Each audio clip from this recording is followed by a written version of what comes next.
Pakistan and live sports update में मोहम्मद मुनीब अली हाजिर है एक नए प्रोग्राम के साथ। सबसे पहले आज की टॉप स्टोरीज। T20 सीरीज में शिकस्त के बाद पाकिस्तानी टीम टेस्ट मैच हार गई है।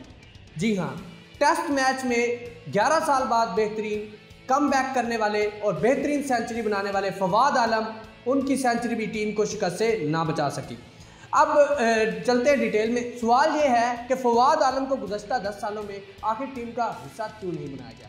अगर हम उनके फर्स्ट क्लास करियर को देखें तो सबसे अव्वल के बैट्समैन विराट कोहली, रोहित शर्मा उनसे फर्स्ट क्लास एवरेज में पीछे हैं, लेकिन इसके बावजूद पीसीबी उनको सिलेक्ट नहीं करना चाहती।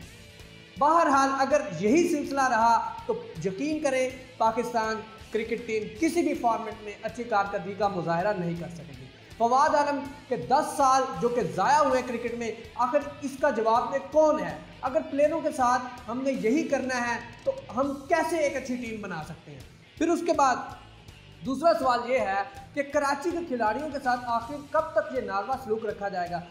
डोमेस्टिक क्रिकेट में मुसलसल बेहतरीन कारकर्दगी का मुजाहरा करने वाले ताबिश खान आखिर पीसीबी को नज़र क्यों नहीं आते। सिलेक्शन कमेटी की नज़र आखिर उन पर क्यों नहीं पड़ती। सवाल यह है कि सिलेक्शन कमेटी कब और कहां उनको मौका देगी। फिर उसके बाद अगर देखा जाए तो खुरम मंजूर जो कि मुसलसल बेहतरीन परफॉर्मेंस देते हैं डोमेस्टिक क्रिकेट में, फिर भी पीसीबी उनको कहीं भी मौका नहीं देना चाहती।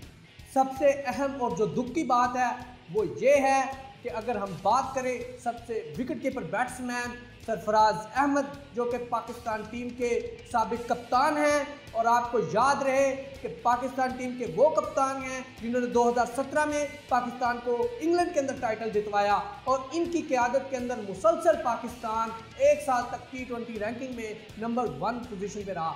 अब T20 के अंदर शिकस्त के बाद टेस्ट टीम में भी उनकी कोई जगह नज़र नहीं आ रही। कहने का मतलब ये है कि नाज़रीन, अगर हम पाकिस्तान टीम के कप्तान के साथ, साबिका कप्तान के साथ ये सलूक करेंगे तो पीसीबी को ऐसा बिल्कुल नहीं करना चाहिए। ये कि पीसीबी का नारवा सलूक है और इससे मुसलसल सवालात जन्म दे रहे हैं। आखिर पीसीबी सीनियर प्लेयर्स के साथ करना क्या चाहती है। अगर यही सिलसिला रहा तो यकीन करें T20 सीरीज़ की तरह पाकिस्तान टेस्ट सीरीज़ भी हार जाएगा। अगले प्रोग्राम तक के लिए मुझे दीजिए इजाज़त।